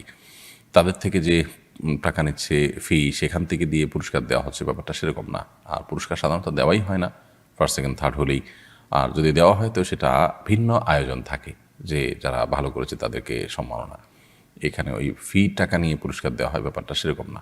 এবং আরও নানাবিধ কারণে দুটোর ভিতরে পার্থক্য রয়েছে, যার কারণে কম্পিটিশন অ্যারেঞ্জ করে সেখানে রেজিস্ট্রেশন ফি নিয়ে কম্পিটিশন অ্যারেঞ্জ করা এবং কিছু মানুষকে পুরস্কার দেওয়ার বাকিদেরকে না দেওয়া, এটা জায়েজ নয়। নো টেলার্স এআডি থেকে আপনি লিখেছেন, আমি দোকানে কাজ করি, সাধারণত মোবাইলে কোরআন তেলাওয়াত শুনি। যখন কোনো কাস্টমার আসে তখন তেলাওয়াত অফ করে কথা বলি, কাস্টমার চলে গেলে আবার চালু করি। দুনিয়াবি কাজের জন্য তেলাওয়াত বন্ধ করা জায়েজ হবে কিনা? অবশ্যই জায়েজ আছে, কোনো অসুবিধা নেই, কারণ আপনি তেলাওয়াতের হক নষ্ট হবে সেই জন্যই তেলাওয়াত বন্ধ করছেন। এই বন্ধ করাটা কোরআনের সম্মানার্থেই, এটা কোরআনের প্রতি অসম্মান করার জন্য নয়। যেহেতু ইন্নামাল আমালু বিন্নিয়াত বা সমস্ত আমল নিয়তের উপর নির্ভর করে বিধায় আপনি যে উদ্দেশ্য বন্ধ করেছেন সেটি যেহেতু অসৎ নয়, বরং ভালো, কোরআনের প্রতি সম্মান প্রদর্শন করা, আল্লাহর নির্দেশ যেন লঙ্ঘন না হয় সেজন্যই আপনি বন্ধ করেছেন, সেজন্য এটি গুনাহ হবে না। সঞ্জিদা কনা আপনি লিখেছেন, আমার মেয়ের আকিকা করানোর জন্য কোনো এতিমখানায় খাসি দিয়ে দিলে কি আকিকা আদায় হবে? মেয়ের আকিকা হোক, ছেলের আকিকা হোক, আকিকার গোশত কোরবানির গোশতের মতো নিজেরা খেতে পারেন, আত্মীয় স্বজনকে খাওয়াতে পারেন, গরিব দুঃখীকে দিতে পারেন। আপনি যদি পুরো আকিকার পশুটি এতিমখানা বা মাদ্রাসা বা কোনো গরিব মানুষকে দিয়ে দেন এবং বলে দেন তুমি আমার তরফ থেকে আকিকা করে নিও, তাহলে সে যদি আপনার বাচ্চার তরফ থেকে আকিকা হিসাবে এটাকে জবে করে নিজেরা খেয়ে নেয়, আকিকা আদায় হয়ে যাবে। তবে এমনটি করা আমরা অনেকে মনে করি জরুরি বা বিশেষভাবে এটা করাটা বোধ হয় কাঙ্ক্ষিত। এই ক্ষেত্রে ব্যাপারটা সেরকম না। এটা একান্ত আপনার ইচ্ছার উপর নির্ভর করে যে আমার পুরো আকিকার গোশত আমি এতিমদের খাওয়াতে চাই, এটা আপনার ব্যাপার। কিন্তু আকিকার গোশত নিজেরা খাওয়া, অন্যদেরকে খাওয়ানো কোরবানির গোশতের মতো, এটা সম্পূর্ণভাবে জায়েজ। অতএব আপনি কিছু খেলেন, কিছু তাদেরকে দান করলেন, সেটা হতে পারে। রিজন হাসান তাসিন আপনি লিখেছেন, নিজের হায়াত থেকে বাবা মা অথবা প্রিয়জনের হায়াত বাড়িয়ে দেওয়ার দোয়া করলে কি গুনাহ হবে? এরকম দোয়া আসলে কোনো অর্থবহ দোয়া নয়। কারণ আসলে আপনার হায়াত থেকে বাড়িয়ে আরেকজনকে দিবেন বা কেউ কারোর হায়াত থেকে কমানো হবে, আরেক জায়গায় প্লাস করা হবে, মাইনাস করা হবে, এরকম কোনো অপশন নেই, আসলে আমাদের হাতে অন্তত নেই। আল্লাহ সুবহানাহু ওয়া তাআলা প্রত্যেকের জন্য যা বরাদ্দ রেখেছেন তিনি তাই ভোগ করবেন, কারণ সুন্নাহ সেটাই বলে। অতএব এরকম দোয়া করা অমূলক দোয়া, এ দোয়া অর্থবহ কোনো দোয়া নয়। আমরা যেটি করতে পারি সেটা হলো যাদের নেক হায়াত বৃদ্ধি চাই তাদের জন্য আমরা আল্লাহর কাছে দোয়া করবো, আল্লাহ তার হায়াত বৃদ্ধি করে দেন, তাকে নেক হায়াত দেন, দীর্ঘদিন তাকে আপনি ইমানের সাথে বাঁচিয়ে রাখেন, আমলের সাথে বাঁচিয়ে রাখেন, সেটাও আমরা করতে পারি। কিন্তু অমুকের হায়াত থেকে, আমার নিজের হায়াত থেকে আপনি কমায় তাকে বাড়ায় দেন, এটার কোনো প্রয়োজন নেই। কারণ আল্লাহর কাছে তো অভাব পড়েনি যে আমারটা কমায় তাকে বাড়ায় দিতে হবে। রবির ইসলাম আপনি লিখেছেন, আমি 5 ওয়াক্ত নামাজ পড়ি, মাঝে মাঝে তাহাজ্জুদের নামাজও পড়ি, প্রতিদিন কোরআন তেলাওয়াত করি, কিন্তু আমি একটা গোপন পাপ থেকে ফিরে আসতে পারছি না। আমাকে ফিরে আসতে সাহায্য করেন প্লিজ, আমাকে উপদেশ ও পরামর্শ দিন। ভাই রবিন, আল্লাহ তাআলা আপনার 5 ওয়াক্ত সালাতকে কবুল করে নিন। মাঝে মাঝে আপনি তাহাজ্জুদ পড়ার চেষ্টা করেন, সেটিও প্রশংসনীয়, কোরআন তেলাওয়াত করার চেষ্টা করেন, কিন্তু গোপন পাপ থেকে ফিরে আসতে পারছেন না। আপনাকে আমরা বলবো যে প্রথমত গোপন পাপগুলো নির্জনতার কারণে হয়ে থাকে। অতএব আপনি চেষ্টা করুন যে নির্জনতা অ্যাভয়েড করে চলার, যথাসম্ভব নির্জনতা অ্যাভয়েড করে আপনি চলুন। বিশেষ করে নির্জন কক্ষে একাকী থাকা, এই ব্যাপারটা থেকে আপনি যথেষ্ট সতর্ক থাকেন, কারণ শয়তান তখন আপনাকে প্ররোচিত করে। দ্বিতীয়ত, আপনি কোনো পাপাচারে লিপ্ত হলে সেই পাপাচার থেকে বাঁচার বন্ধ করার যে পথ আছে সে পথে, যেমন যদি মাস্টারবেশনের বদভ্যাস থেকে থাকে তাহলে আপনার বিয়ে একটা উত্তম সমাধান। আপনি খুব দ্রুততার সাথে বিয়ের উদ্যোগ নিন এবং নিজের চরিত্রকে হেফাজতের ব্যবস্থা করুন। আল্লাহ তাআলা আপনার প্রতি রহম করুন। সেই সাথে আপনি নেককার, আল্লাহ ভীরু, মুত্তাকি, আল্লাহওয়ালা মানুষদের সোহবত এবং সান্নিধ্যে আসা যাওয়া করেন। ইনশাআল্লাহ আশা করা যায় আল্লাহ তাআলা আপনাকে হেফাজত করবেন। প্রিয় দর্শক, অনুষ্ঠান ঠিক এই পর্যায়ে আমরা ছোট্ট একটি বিরতিতে যাচ্ছি। ইনশাআল্লাহ বিরতির পর আবারও ফিরে আসবো, আমাদের সঙ্গেই থাকবেন। কোরআন মানব জাতির মুক্তির সনদ, কোরআন আমাদের গাইডবুক। অথচ সমাজের খুব কম মানুষই কোরআন বোঝেন বা বোঝার চেষ্টা করেন। বছর জুড়ে কোরআন চর্চার লক্ষ্যে শুরু হলো আস-সুন্নাহ ফাউন্ডেশনের যাবৎকালের সর্ববৃহৎ প্রতিযোগিতা কোরআন বর্ষ। 2024 রমজান থেকে 2025 রমজান পর্যন্ত 6 ধাপে অনুষ্ঠিত হতে যাচ্ছে আল কুরআনুল কারীম পাঠ ও প্রতিযোগিতা। বিজয়ীদের জন্য থাকছে 3টি উমরা, 1টি কম্পিউটার, 5টি ব্যক্তিগত লাইব্রেরি, 6টি কিন্ডেল রিডার সহ 15 লক্ষ টাকার মূল্যবান সব পুরস্কার। আল্লাহ সুবহানাহু ওয়া তাআলা আমাদেরকে ভালো কাজে একে অন্যের সঙ্গে প্রতিযোগিতায় অবতীর্ণ হওয়ার নির্দেশ করেছেন। সুতরাং আসুন কোরআন চর্চার এই মহা আয়োজনে, কোরআনের এই বিশাল প্রতিযোগিতায় সামিল হয়ে নিজেদেরকে কোরআনের জ্ঞানে সমৃদ্ধ করি, জীবনকে করি কোরআনময়। পার্থিব সমস্ত মহামূল্যবান পুরস্কার জেতার পাশাপাশি আল্লাহ সুবহানাহু ওয়া তাআলার কাছ থেকে অফুরন্ত বিনিময় লাভের এই সুযোগটি যেন আমাদের কারোর হাত ছাড়া না হয়। তাহলে আর দেরি নয়, শুরু করুন এখনই কোরআন বর্ষ, বছরব্যাপী কোরআন চর্চার এক অনন্য আয়োজন। প্রিয় দর্শক, বিরতির পর আবার আপনাদেরকে স্বাগতম জানাচ্ছি শরীয়ত সমাধান অনুষ্ঠানে। আপনারা দেখছেন আস-সুন্নাহ ফাউন্ডেশন আয়োজিত সাপ্তাহিক সরাসরি প্রশ্নোত্তোলক অনুষ্ঠান শরীয়ত সমাধানের 225তম পর্ব। মাজলান আপনি প্রশ্ন লিখেছেন, আমার বয়স 26, পড়াশোনা করি, বৃদ্ধ বাবা মাকে নিয়ে ঢাকায় থাকি। এখন আমার বিয়ে করা জরুরি মনে করছি। দিনদারিকে প্রাধান্য দিয়ে একজন মেয়েকে পারিবারিকভাবে পছন্দ করেছি। পরিবারের সবাই রাজি হলেও আমার বড় বোন রাজি নন। তিনি বলেছেন আমি যদি সেই মেয়েকে বিয়ে করি তবে পরিবারের সাথে সম্পর্ক ছিন্ন করবেন। এখন আমার করণীয় কি, আপনার সুপরামর্শ কামনা করছি। দেখুন, প্রথম কথা হলো যে বিয়ের ক্ষেত্রে আসলে পরিবারের সদস্যদের এ ধরনের শক্ত অবস্থান নেওয়ার সেই দৃষ্টিকোণ থেকে কোনো যৌক্তিক কারণ নেই। বিয়ে যিনি করবেন তিনি যদি দিনদারিতাকে মাথায় রেখে কোনো পাত্র বা পাত্রী নির্বাচন করেন, আর সেক্ষেত্রে যদি বাবা মা ভাই বোন অন্য কেউ বাধা দেন, বিশেষ করে তারা যদি এমন কাউকে রেকমেন্ড করেন যিনি দিনদার নন বা যার ভিতরে দিনদারিতা নেই, তাহলে তাদের সেই নির্দেশ মানা বিবাহ করতে যিনি আগ্রহী বা যিনি বিবাহ ইচ্ছুক তার জন্য আবশ্যক নয়। এখন মুশকিল হলো এর কারণে যে পারিবারিক টানাপোড়েন হয়, রক্তের সম্পর্ক নিয়ে টানাটানি দেখা দেয়, সেটার কি করবেন? এটার উত্তর হলো যে এক্ষেত্রে কাউন্সেলিং দরকার বোঝানো, দরকার নাসিহা, দরকার আমাদের একে অন্যের প্রতি যথেষ্ট আন্তরিকতা, বোনকে বোঝানো, বিভিন্ন লোক দিয়ে বোঝানো, সে চেষ্টা করা যেতে পারে। এরপরও যদি দেখা যায় যে না, বোনের কথা শুনলে আপনি বদ্দিন পাত্রী বিবাহ করতে হবে বা অপাত্রে বিয়ে করতে হবে যে যার ভিতরে দিনদারিতা কম, তাহলে সেক্ষেত্রে আপনি তার সেই নির্দেশ না মেনে আপনি বিবাহ করবেন এবং পরবর্তীতে চেষ্টা করবেন তাকে সন্তুষ্ট করার। তবে এক্ষেত্রে বোনেরও শক্ত অবস্থানে যাওয়া উচিত নয়। সাহাবী জিহাদ থেকে ফিরে আসছেন নবী করিম সাল্লাল্লাহু আলাইহি ওয়াসাল্লামের সাথে, বললেন, ইয়া রাসূলুল্লাহ, আমি নতুন বিবাহ করেছি, আমি একটু আগে যেতে চাই। নবী করিম সাল্লাল্লাহু আলাইহি ওয়াসাল্লাম বললেন, বাহ, তুমি নতুন বিবাহ করেছ, তিনি কুমারী নাকি অকুমারী? তো নবী করিম সাল্লাল্লাহু আলাইহি ওয়াসাল্লামের প্রিয় সাহাবী বিয়ে করেছেন, নবী করিম সাল্লাল্লাহু আলাইহি ওয়াসাল্লাম সেটা পরে জেনেছেন। তাহলে আমরা আমাদের আত্মীয় স্বজনরা অনেক সময় দেখা যায় যে বিয়ে শাদী নিয়ে আমরা অনেক বেশি বাড়াবাড়ি করি, যে আমি জানলাম না, আমার মত নেওয়া হলো না। এই বিষয়গুলো আসলে বাড়াবাড়ির ক্ষেত্রেই যায়। যে ঘর করবে, যে সংসার করবে, সারা জীবনের ব্যাপার, বিষয়টি তার। তার উচিত অবশ্য বাবা মা এবং সিনিয়রদের ওপিনিয়ন নেওয়া, মতামত নেওয়া, কিন্তু সেখানে ভাই বোন তারা আপনার যেছে নিজেরা এই পর্যায়ে নিয়ে যাওয়া, সেটাকে যেখানে করলে তোমার সাথে সম্পর্কই থাকবে না, এটা অবশ্যই শরীরের দৃষ্টিকোণ থেকে ভুল কাজ। তো এই কাজগুলো থেকে আমরা বেঁচে থাকার চেষ্টা করবো। আল্লাহ আপনাকে তৌফিক দান করুন। আব্দুল্লাহ মামুন লিখেছেন, একজন অপরজনকে 10,000 টাকা ঋণ দিয়েছে, এই শর্তে যে ঋণ ফেরত পাওয়া পর্যন্ত ঋণ গ্রহীতার 10টি ফলবতী গাছ ভোগ করবে। এই শর্তে ঋণ গ্রহণ ও প্রদান করা জায়েজ হবে কি না?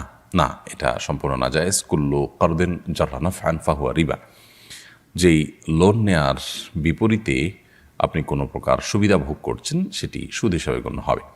সো আপনি যে টাকা ঋণ দিয়েছেন, ঋণ দিয়ে আপনি সুবিধা ভোগ করছেন, ঋণ দিয়ে যিনি ঋণ নিয়েছেন তার গাছের ফল ভোগ করছেন টাকা পরিশোধ করার আগ পর্যন্ত, এটি আপনার সুদ হিসাবে গণ্য হবে এবং নাজায়েজ কাজ হবে, এটা জায়েজ নয়। ঋণ হবে আল্লাহর জন্য, ঋণ দিবেন আল্লাহর জন্য, আল্লাহ তার কাছে আজর এবং প্রেম লাভ করবেন। নিত আপনি লিখেছেন, আমার বোনের ছেলে 11 বছর হওয়ার আগে মারা গিয়েছে। ও আমাদের ভীষণ প্রিয়, ভালোবাসার ছিল। ওর স্মৃতি হিসাবে কি ওর ছবি ফোনে রাখতে পারবো? ফোনে আপনি তার যে ফটোগ্রাফিক ছবি সেটি রাখলে গুনাহ হবে না ইনশাআল্লাহ তাআলা।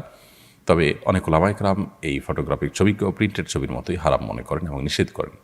সেজন্য আপনি যদি মতপার্থক্যের ঊর্ধ্বে উঠতে চান এবং অতি সতর্ক থাকতে চান, তাহলে সেক্ষেত্রে এই ছবি আপনার না রাখাই উত্তম হবে। তবে আমরা এটাকে জায়েজ মনে করি। হৃদয় আপনি লিখেছেন, মাগরিবের জামাতের আগে কি আসরের কাজা নামাজ আদায় করা যাবে? মাগরিবের জামাতের ঠিক আগ মুহূর্তে যদি হয়, সূর্য ডুবছে তখন করা জায়েজ হবে না। সূর্য ডুবে গেছে, মাগরিব রক্ত হয়ে গেছে, তারপর চাইলে আপনি কাজা করতে পারেন যদি সুযোগ থাকে। আর না হলে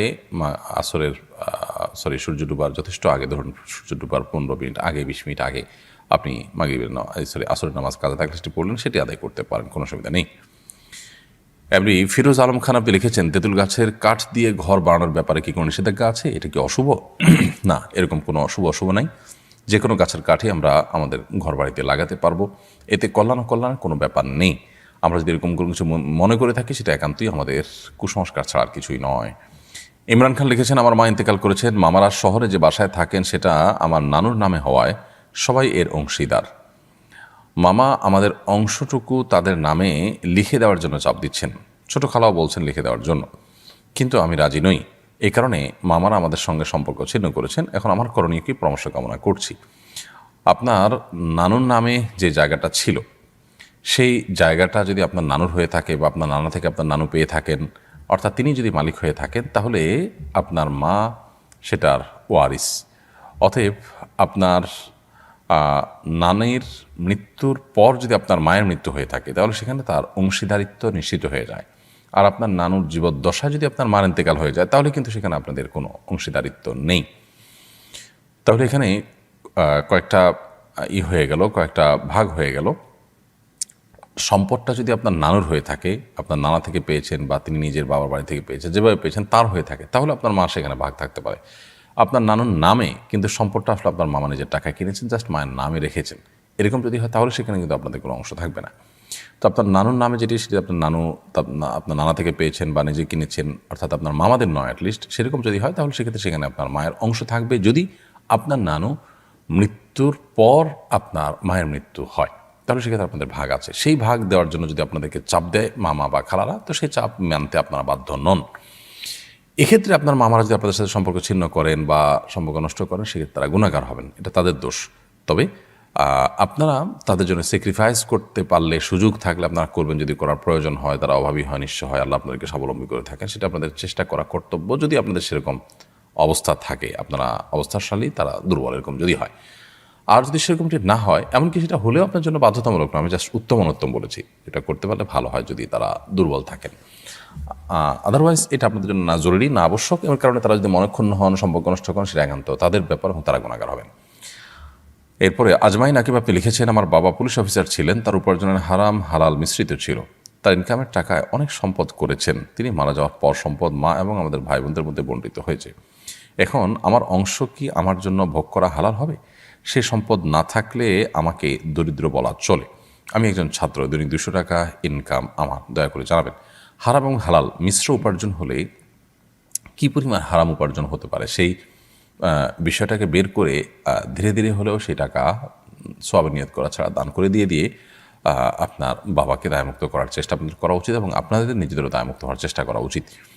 যেহেতু তার হালাল হারাম দুরকম উপার্জনই ছিল, অতএব তার সব উপার্জন বা সব সম্পদ তার হারাম নয়, তবে রেশিওটা আনুমানিক কীরকম হতে পারে সেটা বের করে তারপর সেটা ধীরে ধীরে হলেও, একসাথে না পারলে ধীরে ধীরে হলেও সেটা দিয়ে আপনাদেরকে দায়মুক্ত হতে হবে। গোলাম মোস্তফা এর দিকে আপনি রেখেছেন, আমি 6,000 টাকা কোরবানির জন্য রেখেছিলাম, কিন্তু ঋণের চাপে সে টাকা দিয়ে ঋণ আদায় করেছি, এখন টাকা নেই, আমাকে কি কোরবানি আদায় করতে হবে? না, আপনার জন্য কোরবানি করা আবশ্যক নয়। আপনি বরং ঋণ করে যদি কোরবানি করতে হয় এবং সেটাকে যদি আপনার আদায় করা আপনার জন্য টাফ হয়, তাহলে সেটা আপনার জন্য জরুরি নয়। কোরবানি করাটাকে আমরা প্রত্যেকটা মানুষ নিজের জন্য আবশ্যক করে ফেলেছি, অথচ এটি যদি কেউ আর্থিকভাবে দুর্বল থাকেন বা ঋণগ্রস্ত থাকেন, তার জন্য আবশ্যক হয় না। সাদিয়া আপনি লিখেছেন, আমার সন্তান গর্ভে মারা গিয়েছিল, তার আকিকা কি দিতে হবে? বিচার দিবসে আমার এই সন্তানকে কি তার বাবার পরিচয়ে ডাকা হবে? আপনার সন্তান যিনি গর্ভে মারা গিয়েছেন, আল্লাহ তাআলা তার কষ্ট আপনাকে সইবার শক্তি দান করুন। গর্ভে মারা গেলে সে সন্তানের আকিকা দেওয়ার কোনো প্রয়োজন নেই। আকিকা দেওয়ার পর 7ম দিন পর্যন্ত থাকলে তখন, জন্মের পর 7ম দিন পর্যন্ত থাকলে তখন আকিকা দেওয়ার প্রশ্ন আসবে। আর অবশ্যই কিয়ামত দিবসে তাকে তার বাবার সাথে সম্বন্ধ করে ডাকা হবে ইনশাআল্লাহ তাআলা। আহমেদ রবিন খান আপনি লিখেছেন, শিক্ষকরা যদি শরীরের কোনো স্থানে প্রহার করে তাহলে সে স্থান কি জান্নাতে যাবে? এটা ছোটবেলা থেকে শুনে আসছিলাম। একেবারে কুসংস্কারাচ্ছন্ন কথা, ছোট পোলাপানকে প্রবোধ দেওয়ার জন্য, সান্ত্বনা দেওয়ার জন্য জাতীয় কথা বলা হতো, কিন্তু এরকম কথা বলা অনুচিত এবং ভুল কাজ। কর্ম হাদিসের নামে মিথ্যা কথা বললে সেটি ভয়াবহ গুনাহের কথা, সেটি থেকে আমাদের বেঁচে থাকা কর্তব্য। শিক্ষক কোনো জায়গায় প্রহার করলে সেটি জান্নাতে যাবে, জাহান্নাম থেকে মুক্ত থাকবে, এরকমটি ভুল কথা। এরকম যদি হতো তাহলে পুরো শরীরে শিক্ষককে দিয়ে হালকা পাতলা করে পিটিয়ে জাহান্নাম থেকে মুক্ত আমরা হয়ে যেতাম, খুব সহজ একটা ওয়ে হতো, তাই না? তো এরকম কোনো কথা কোরআন হাদিস দ্বারা প্রমাণিত না, সম্পূর্ণ মন গড়া কথা। মনজুর মুর্শিদ লিখেছেন, জাকাত খাওয়া ব্যক্তির সাথে শেয়ারে কোরবানি দেওয়া যাবে কিনা? উনি জাকাত খাওয়ার উপযুক্ত নন, তারপরও জাকাত খাচ্ছেন। যিনি জাকাত খাচ্ছেন এই ব্যক্তির সাথে যদি আপনি কোরবানি দেন, কোরবানি দিতে পারেন, এটা কোনো হারাম হবে না।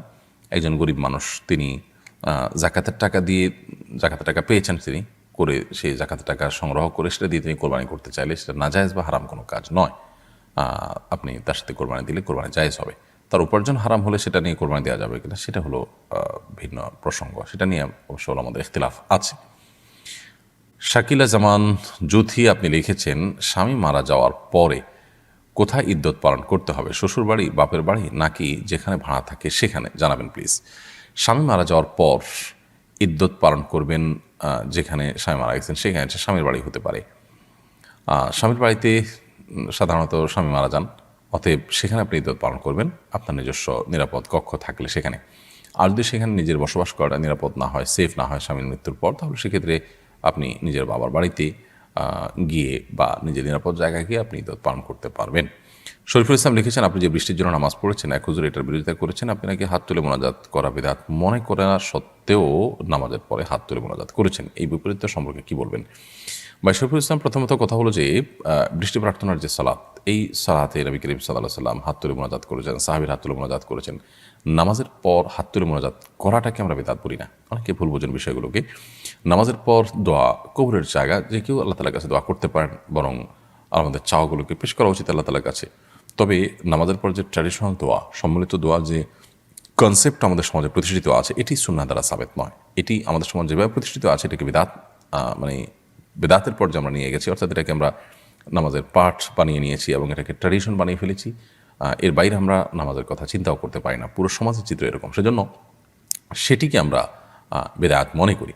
তবে ইস্তেসকা বা বৃষ্টি প্রার্থনার নামাজটাতে তো নবী করিম সাল্লাল্লাহু আলাইহি ওয়াসাল্লাম পড়েছেন। নবী করিম সাল্লাল্লাহু আলাইহি ওয়াসাল্লাম যেখানে যেটা করেছেন সেটার নাম সুন্নাহ, যেটা করেন নাই সেটা খেলাফে সুন্নাহ। তো নবী করিম সাল্লাল্লাহু আলাইহি ওয়াসাল্লাম বৃষ্টি প্রার্থনার পর সাহাবীদেরকে সাথে নিয়ে তিনি আল্লাহর কাছে হাত তুলে দোয়া করেছেন, তো সেই কাজটাই আমরা করেছি। আর ৫ ওয়াক্ত নামাজের পর এই কাজটা তিনি করেছেন, সাহাবীদেরকে সাথে নিয়ে হাত তুলেছেন সম্মিলিতভাবে সবাইকে নিয়ে, এরকমটি সাবেত নাই, সেই জিনিসটা আমরা করি না। আমরা যেখানে যেটা করছি নবী সাল্লাল্লাহু আলাইহি ওয়াসাল্লাম অনুসরণই করছি। অতএব বৃষ্টি প্রার্থনার নামাজের ক্ষেত্রে একরকম করলাম, ওখানে আরেক রকম করলাম, এটা আমাদের মন গড়া নয়, বরং যেখানে যেরকম করেছি সেটা হাদিসের ভিত্তিতে আমরা করেছি। আল্লাহ তাআলা আমাদের ভাইদেরকে বোঝার তৌফিক দান করুন। সময় আইডি থেকে আপনি লিখেছেন, বাড়িতে মেহেদি গাছ থাকলে নাকি মেয়েদের বিবাহ হয় না, দয়া করে এই বিষয়টি জানাবেন। মানে এই ধরনের হাস্যকর এবং কুসংস্কারের জন্য কথাও আমাদের সমাজে আছে, আমার তো ভাবতে অবাক লাগে। মেহেদি গাছ নেই এরকম বাড়ি তো গ্রামে গঞ্জে খুব কমই আছে, তাহলে সেখানকার মেয়েরা কি স্বভাবিত আছে?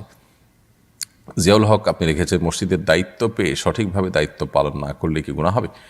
যে কোনো দায়িত্ব পেয়ে সঠিকভাবে দায়িত্ব পালন না করলে গুনাহ হবে, কারণ দায়িত্ব পালন করা এটা একটা আমানতের ব্যাপার, প্রত্যেকটা দায়িত্বই আমানত। অতএব সে দায়িত্ব পালন না করলে সঠিকভাবে আমানতের খেয়ানত এবং গুনাহ হবে, কোনো সন্দেহ নেই। হাদিউল ইসলাম লিখেছেন, প্রচলিত আছে মসজিদে দুনিয়াবি কথা বলা হারাম। মসজিদে দুনিয়াবি কথা বললে 40 বছরের ইবাদত নষ্ট হয়ে যায়, এই কথাগুলো সত্য কিনা? মসজিদে দুনিয়াবি কথা বলা হারাম, সেখানে কথা বললে 40 বছরের ইবাদত নষ্ট হয়ে যায়, এরকম কোনো হাদিস আসলে নেই, এভাবে কোনো হাদিস বর্ণিত হয়নি। তবে এটা ঠিক যে মসজিদ তৈরি করা হয়েছে আল্লাহর ইবাদতের জন্য, সেখানে সালাত, তেলাওয়াত, জিকির, অন্যান্য নেকামলের জন্যই এই মসজিদকে তৈরি করা হয়েছে। অতএব মসজিদে যদি কেউ বেচা কেনা করেন, মসজিদে যদি কেউ হারানো জিনিস নিয়ে ঘোষণা দেন, সেটা নিষিদ্ধ। হাদিসে পরিষ্কারভাবে সেটিকে নিষেধ করা হয়েছে এবং নাজায়েজ গুনাহের কাজ হিসাবে আখ্যায়িত করা হয়েছে।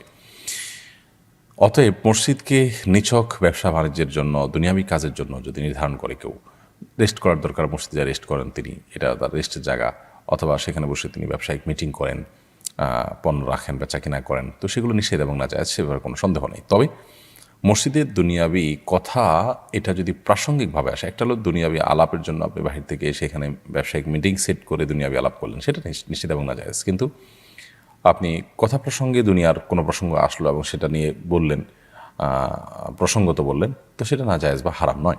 নবী করিম সাল্লাল্লাহু আলাইহি ওয়াসাল্লাম বিভিন্ন বক্তব্যে দুনিয়াবি বিভিন্ন বিষয় এরকম উঠে এসেছে, মাঝে মধ্যে দেখা গেছে প্রসঙ্গত কোনো দুনিয়াবি বিষয়, পার্থিব কোনো বিষয় উঠে এসেছে, তো সেটা তিনি কথা বলেছেন, এগুলো হারাম নয়, নিষেধ নয়, নাজায়েজ নয়। বিশেষ করে সমাজের মানুষের কল্যাণের জন্য যদি দুনিয়াবি কথা বলতে হয়, আমাদের পরিবার, সমাজ, ব্যক্তির কল্যাণের জন্য বলতে হয়, তখন সেই দুনিয়াবি কথা বলা তো আরও ভালোভাবে বরং সেটি জায়েজ, কারণ সেটা মানুষের কল্যাণার্থে বলা হয়ে থাকে। বিধায় মসজিদে সর্বাবস্থায় সাধারণভাবে দুনিয়াবি কথা বলা হারাম, এরকমটি মনে করার কারণ নেই। আব্দুল্লাহ জুবায়ের সর্দার আপনি লিখেছেন, মসজিদ স্থানান্তর করলে মসজিদের আগের স্থানটা কী ধরনের কাজে ব্যবহার করা যাবে? মসজিদ স্থানান্তর করলে ফোকা হানাফের মতে ওই জায়গাটি চিরকালের জন্য মসজিদ হিসাবেই থাকবে, আগের পুরাতন জায়গাটি, সেটাকে ঘেরাও করে রাখতে হবে, সেটা সম্মান রক্ষা করতে হবে। যদিও সৌদি আরবের সাবেক গ্র্যান্ড মুফতি এবং শেখ আব্দুল্লাহ বিন আব্দুল্লাহ বিন বাদর রাহিমাহুল্লাহ, তিনি এক্ষেত্রে তিনি সহ সৌদি আরবের উলামা কিরাম বলেন যে না, ওই জায়গা যদি আর মসজিদ হিসাবে থাকার কোনো কারণ না থাকে, বসতি নাই সেখানে, মসজিদের বেনিফিট সেখানে আর পাওয়া যাবে না, তাহলে জায়গাটা ফেলে না রেখে অন্য কোনো কল্যাণমূলক কাজে ব্যবহার করা যাবে, বা এটা বিক্রি করে পরবর্তী মসজিদ যেটা সেটার জায়গা অ্যাড করা যাবে, এরকমটি তিনি বলেন। যদিও ফোকা হানাফের মত, যেটি আমরা বললাম যে হানাফি মাযহাবের মত হলো যে না, মসজিদের জায়গা হিসাবে যেটি নির্ধারিত হয়ে গেছে, একবার ওয়াকফ করে দেওয়া হয়েছে, সেই জায়গা যদি পরিবর্তন হয় কোনো কারণে, সেটা আর পাশে অন্য জায়গা বড় জায়গা নিয়ে করতে হয়, এখানে আর জায়গা বড় করার সুযোগ নেই, তাহলে সেক্ষেত্রে এই জায়গাটি চিরকাল মসজিদ হিসাবেই থাকতে হবে। আর না হলে এক্সটেনশন করা গেলে এখান থেকে এক্সটেনশন করবেন, এটাকে অন্য কাজে, অন্য কোনো কাজে ব্যবহার করবেন না। ফাহমিদা ইউসা ইয়ারি থেকে আপনি লিখেছেন, আমার সন্তান সবসময় অসুস্থ থাকে, মা হিসেবে সন্তানের সুস্থতার জন্য কি কি আমল করতে পারি? বোন ফাহমিদা, আল্লাহ তালা আপনার সন্তানকে পরিপূর্ণ সেবা দান করুন, আমরা দোয়া করি। মা হিসেবে সন্তানের সুস্থতার জন্য আপনি তো সাধারণভাবে দোয়া করবেন, দোয়া কবুলের যে সময়গুলো আছে সেগুলোতে আলাদা করে দোয়া করবেন। মা বাবার দোয়া সন্তানের জন্য অনেক বেশি উপকারী। এর বাইরে তার রোগ নির্ণয়ের জন্য ট্রিটমেন্ট করা অথবা রোকিয়ার ব্যবস্থা করা, সেটা আপনি করবেন ইনশাআল্লাহ। পাশাপাশি জমজমের পানি পান করাতে পারেন যদি সুযোগ থাকে। সকালে আজোয়া খেজুর খাওয়ানোর চেষ্টা করতে পারেন খালি পেটে, এটিও শেফা হিসাবে কাজ করে। কালোজিরা, মধু, এগুলো শেফার কাজ করে হাদিস থেকে সুস্পষ্টভাবে এবং বিশুদ্ধভাবে প্রমাণিত। সো এগুলো আপনি তাকে নিয়মিত করাতে পারেন এবং সেই সাথে আল্লাহ তাআলা আপনাকে এবং সন্তানকে যেন সবার এর তৌফিক দান করেন, সেটা আমরা করছি। শরীফুল ইসলাম শরীফ আপনি লিখেছেন, ফরজ গোসলের উত্তম পদ্ধতি কি? ফরজ গোসলের উত্তম পদ্ধতি, সুন্নাহসম্মত পদ্ধতি, সেটাই উত্তম পদ্ধতি। আর সুন্নাহসম্মত পদ্ধতি হলো যে শরীরের কোনো জায়গায় অথবা কাপড়ে নাপাক লাগলে প্রথমে সেই জায়গাটাকে আলতো করে ধুয়ে ফেলতে হবে, পরিষ্কার করে ফেলতে হবে। এরপর শরীর এবং কাপড়ের উভয় জায়গার নাপাক জায়গাটাকে ধুয়ে ফেলার পর আপনি 2 হাতের কবজি 3 বার ধুয়ে কুলি করে নাকে পানি দিয়ে মুখ ধুয়ে 3 বার ঠিক উজু করার মতো করে মুখ হাত ধুয়ে মাথা মাসে করে উজু করবেন। শুধুমাত্র উজুর যে পাও ধোয়ার কাজটা বাকি রেখে এবার আপনি গোসল করে ফেলবেন। গোসল করে আপনি ওয়াশরুম থেকে বের হয়ে আসার সময় পাও টাকনো পর্যন্ত ধুয়ে বের হয়ে যাবেন। তাহলে সেক্ষেত্রে এটি হলো সুন্নাহসম্মত গোসল, অর্থাৎ উজু এবং গোসল একসাথে হয়ে গেল এই নিয়মে। আর এই নিয়মের ব্যত্যয় করে যদি আপনি ফরজ গোসল করেন তাহলে সেক্ষেত্রে গোসল হয়ে যাবে, কিন্তু সুন্নাহসম্মত না হওয়ার কারণে কারণে আপনি আলাদা সওয়াব পাবেন না, সুন্নাহ আদায় করার সওয়াব পাবেন না। আর ফরজ গোসলের ক্ষেত্রে মনে রাখতে হবে যে 3 বার কুলি করা এবং গড়গড়া করে কুলি করা, যদি রোজাদার না হন। রোজাদার হলে সেক্ষেত্রে গড়গড়া করবেন না, রোজাদার না হলে গড়গড়া করে কুলি করবেন এবং নাকে পানি দিবেন, যতটুকু সম্ভব নাকে পানি দিয়ে নাক ঝাড়বেন। তো এই কাজগুলো করে আপনি গোসল সম্পন্ন করবেন। বিলকিস বানু লিখেছেন, চলতি হিসাবে ব্যাংকে টাকা রাখা হলে তা অনিচ্ছা সত্ত্বেও কিছু অতিরিক্ত টাকা মূল টাকার সাথে যোগ হয়ে যায়, করণীয় কি? অতিরিক্ত যে টাকাটা যুক্ত হয় আপনার সুদী ব্যাংকে, সেই টাকা আপনি সওয়াবের নিয়ত করা ছাড়া কোনো গরিব মানুষদেরকে দান করে দিবেন। আর সাধারণত চেষ্টা করবেন ইসলামী ব্যাংকিংয়ের সাথে যুক্ত থাকার। ইসলামী ব্যাংকিংয়ের সাথে যুক্ত থেকেও যে অতিরিক্ত টাকা পান সেটাও নিজে ভোগ না করাটাই হলো নিরাপদ। সেটা কোনো গরিব মানুষকে সওয়াবের নিয়ত করা ছাড়া দান করে দিবেন, ইনশাআল্লাহ আপনি দায়মুক্ত হবেন। ফারজান আহমেদ লিখেছেন, আমার আব্বু বেঁচে থাকাকালীন আমাদের বাড়ি আব্বু আমার 2 বোন এবং আমার আম্মুর নামে লিখে দেন। আমাদের কোনো ভাই নাই, এটা ছাড়া আমাদের আর কোনো সম্পত্তিও নাই। এই সম্পত্তির যেটুকু আম্মুর নামে আছে, আমার আম্মু কি বেঁচে থাকাকালীন আমাদের 2 বোনকে লিখে দিতে পারবেন? সন্তানদেরকে বাবা মা তো ডোনেশন বা গিফট করতেই পারেন, সেই জায়গা থেকে আপনার আব্বা দিয়েছেন, আপনার আম্মু যদি এখন লিখে দিতে চান লিখে দিতে পারেন। কিন্তু তার উদ্দেশ্য যদি হয় অন্য ওয়ারিসরা যেন না পায়, তাদেরকে ঠকানো বা তারা যেন না পান, তো সেটা অনুচিত কাজ হবে। আসলে আল্লাহ রাব্বুল আলামিনের প্রতি আমাদের এই বিশ্বাস থাকা উচিত যে রিজিকের মালিক আল্লাহ তাআলা। আমরা আমাদের কোনো সম্পদ কোনো ওয়ারিস পেতে পারে না আমার মৃত্যুর পর, শরীয়ত যেহেতু তার ভাগ রেখেছে সেটা যেন না পায়, সেই জন্য আমি এভাবে করে দিলাম, এমনটি করা অনুচিত। হ্যাঁ, আমার সন্তানরা অনেক অভাবী, তাদের আসলে বিকল্প কোনো পথ নাই, সেই জায়গা থেকে তাদেরকে আমি গিফট করে দিলাম, এটা জায়েজ আছে। অন্যকে ঠকানো বা অন্য যেন না পায় সেটা উদ্দেশ্য না। উদ্দেশ্য হলো এদের আসলে এই সবটুকুই এদের না হলে নয়, এ পর্যায়ের তারা কষ্টে আছে, তাহলে তাদের জন্য আমি এটা দিয়ে দিলাম, সেটা জায়েজ আছে।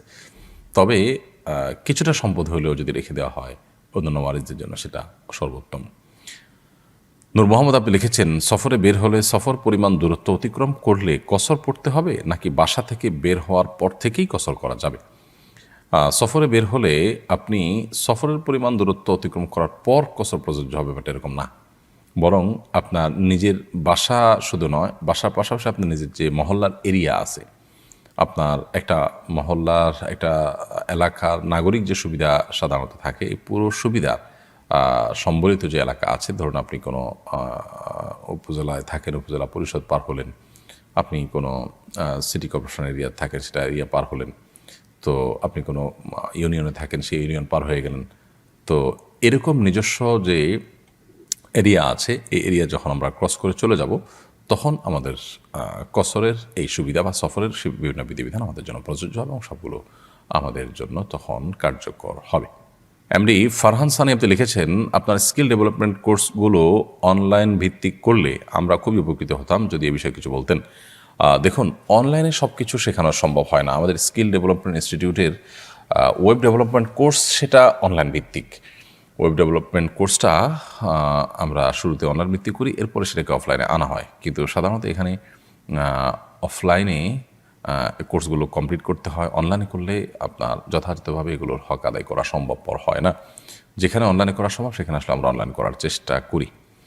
সোহেল মণ্ডল লিখেছেন, ইন্ডিয়া থেকে বলছি, আমি একটা খ্রিস্টান বাড়িতে কাজ করি, তার বাড়ির খাবার খাওয়া যাবে কিনা? হালাল খাবার দিলে সেটা খেতে পারেন। তার খাবারে যদি হারাম কিছু না থাকে, অপবিত্র কিছু না থাকে, আপনি খেতে পারেন, কোনো অসুবিধা নেই। এছাড়া আব্দুল মালিক আপনি লিখেছেন, জুমার দিনে কাউকে জুম্মা মুবারক জানিয়ে শুভেচ্ছা জানানো জায়েজ আছে কি না? সাহাবীদের মধ্যে ঈদের দিনে পরস্পরকে অভিবাদন জানানো, শুভেচ্ছা জানানোর বিষয়টি প্রমাণিত। জুমার দিনে আলাদা করে কোনো শুভেচ্ছা বিনিময় বা অভিবাদন জানানো পরস্পরকে, এরকম কোনো বিষয় প্রমাণিত নয়। বিধায় জুমার দিনকে ঈদের যদিও হাদিসে এটাকে একরকম ঈদের দিন বলা হয়েছে, কিন্তু এটাকে আপনার ঈদের দিনের মতো শুভেচ্ছা বিনিময় সহ ঈদের অন্যান্য সুন্নাহগুলো এখানে ইমপ্লিমেন্ট করা, সেটা অবশ্যই সুন্নাহ সম্মত নয়। তাহলে জুমা মুবারক জানিয়ে শুভেচ্ছা করা এটা সুন্নাহ সম্মত নয়। তানজিনা মাহমুদ আপনি লিখেছেন, কোনো মুসলিম ব্যক্তি মারা গেলে আলহামদুলিল্লাহ বলা নিয়ে শরীয়তের বিধান কি? যদি লোকটি অনেক বেশি পাপিষ্ট হয়, তার কারণে মানুষ ক্ষতিগ্রস্ত হয়, তার মৃত্যুতে অনেক মানুষের মুক্তি মিলে, তাহলে সেক্ষেত্রে মানুষ ইন্নালিল্লাহ বললো, আলহামদুলিল্লাহ বললো, সেটা বলা অযৌক্তিক নয় বা নাজায়েজ নয়। এরপরে প্রশ্ন হলো, নাবালেগ এবং মুসাফিরের জন্য কোরবানি করার বিধান কি? নাবালেগ বা প্রাপ্তবয়স্ক ব্যক্তির উপরে কোরবানি আবশ্যক হয় না। ঠিক একইভাবে মুসাফির ব্যক্তির জন্য কোরবানি প্রযোজ্য হয় না। সফররত অবস্থায় তারপরে কোরবানি প্রযোজ্য নয়। দরিদ্র ব্যক্তির কোরবানির বিধান কি? যিনি দরিদ্র অভাবী, তিনি যদি কোরবানি করতে চান, তার পশু থাকে সেটা দিয়ে, তো তার জন্য এটা জায়েজ কাজ। এবং ফোকা হানাফের মতে তিনি যদি কোনো পশু ঠিক করে ফেলেন এটা কোরবানি করবেন, তাহলে তার জন্য আবশ্যক হয় কোরবানি করে ফেলা। এমনিতে তার উপরে কোরবানি ওয়াজিব নয়। তারপরে কোরবানি যেহেতু ওয়াজিব নয়, অতএব তার পশু থাকলেই তিনি কোরবানি করতে হবে, বা সামান্য কিছু টাকা আছে এটা দিয়েই তাকে কোরবানি করতে হবে, এটা জরুরি না। ধরুন তার কাছে 10-15 হাজার টাকা আছে, এটা দিয়ে চাইলে একটা কোরবানি করতে পারেন তিনি, কিন্তু এছাড়া তার কাছে আর কোনো টাকা নেই। যেহেতু শরীয়তের বিধান অনুযায়ী তার উপর কোরবানি প্রযোজ্য হয় না, আবশ্যক হয় না, সো এই টাকা থাকলেই যে তিনি কোরবানি করতে হবে এটা নেসেসারি নয়, বরং এটা তার একান্ত ইচ্ছার উপর নির্ভর করে। তিনি চাইলে করতে পারেন, কিন্তু শরীয়ত তাকে নির্দেশ করে না।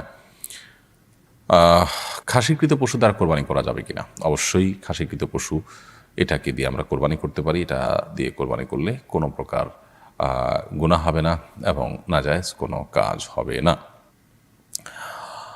সায়েম আহমেদ লিখেছেন, আপনাদের কি নিজস্ব মাদ্রাসা যদি থাকে সেটা কি মাদ্রাসা? জি, ইতিমধ্যে আমাদের সুন্নাহ ফাউন্ডেশন থেকে মাদ্রাসাতে সুন্নাহ আমরা স্থাপন করেছি। এটি আমাদের সুন্নাহ ফাউন্ডেশন মসজিদ কমপ্লেক্সের সাথেই। বিস্তারিত জানার জন্য আপনি ফাউন্ডেশনের অফিসিয়াল নাম্বারে যোগাযোগ করতে পারেন। আব্দুল গাফার লিখেছেন, শুধু শুক্রবার রোজা রাখা যাবে কিনা? শুধু শুক্রবার রোজা রাখা হাদিসের আলোকে নিষেধ এবং মাকরুহ। যদি কেউ শুধু শুক্রবারকে শুক্রবার হিসাবে রোজা রাখে, এটা অনুচিত কাজ। তবে আইয়ামা 20 চাঁদের 13, 14, 15 মধ্যে শুক্রবার পড়ে গেছে, বা আপনার শাওয়ালের 6 রোজার অংশ হিসাবে শুক্রবার আপনার রাখতে সুবিধা, সেটা কারণ আপনি রেখেছেন, এরকম কোনো কারণ শুক্রবার রোজা রাখলে সেটা তো জায়েজ আছে, কোনো অসুবিধা নেই। গালিব আহমেদ লস্কর লিখেছেন, আমাদের মা বোনেরা বেশিরভাগই বসে বসে নামাজ আদায় করেন, তাদের কি নামাজ হবে? মা বোনরা কতটা বসে বসে নামাজ আদায় করেন আমি জানি না, তবে অনেক পুরুষদেরকে দেখি যে আমরা চেয়ারে বসে তারা নামাজ আদায় করেন। একান্ত আপনার সেরকম শরিয়াত আপনার অ্যালাউ করতে পারে সে পরিমাণ মাজুর হওয়া ছাড়াও, তো মা বোন হোক আর পুরুষ হোক, যে কেউ হোক, সুস্থ সবল থাকা অবস্থায়ও তিনি যদি বসে বসে ফরজ নামাজ আদায় করেন, তার নামাজ হবে না। আর যদি নফল নামাজ পড়েন বসে বসে, তাহলে নামাজ হয়ে যাবে, সওয়াব কম হবে। আর যদি অসুস্থতার কারণে বসে পড়েন, তাহলে সেক্ষেত্রে সওয়াবও কম হবে না, নামাজও হয়ে যাবে ইনশাআল্লাহ। তার ফাতিমা জান্নাত লিখেছেন, মুসিবতের একটা দোয়া আছে, দোয়াটি হলো আল্লাহুম্মা জুরনি ফি মুসিবাতি ওয়াখলুফলি খায়রাম মিনহা। আপনার ওয়াজে শুনেছি জুরনি, কিন্তু মাঝে মাঝে কিছু ভিডিওতে দেখি আজিরনি লেখা থাকে। এখন আমার প্রশ্ন হলো, এখানে জুরনি হবে নাকি আজরনি হবে? দেখুন, আল্লাহুম্মা জুরনি জীবনের উপর পেশ, এভাবেই মূলত এই দোয়াটি রয়েছে। তবে আজরিনি পড়লেও সেটার অর্থ ফিট হয় এবং সেটা বিশুদ্ধ। আল্লাহুম্মা জুরনি এটাই আপনার অধিকতর অর্থবহ। রাকিবুল ইসলাম আপনি লিখেছেন, ইন্ডিয়া থেকে বলছি, আমাদের মসজিদে নামাজ এত তাড়াতাড়ি হয় যে পুরো তাসবিহ পড়ার সময় পাই না, এর ক্ষেত্রে করণীয় কি?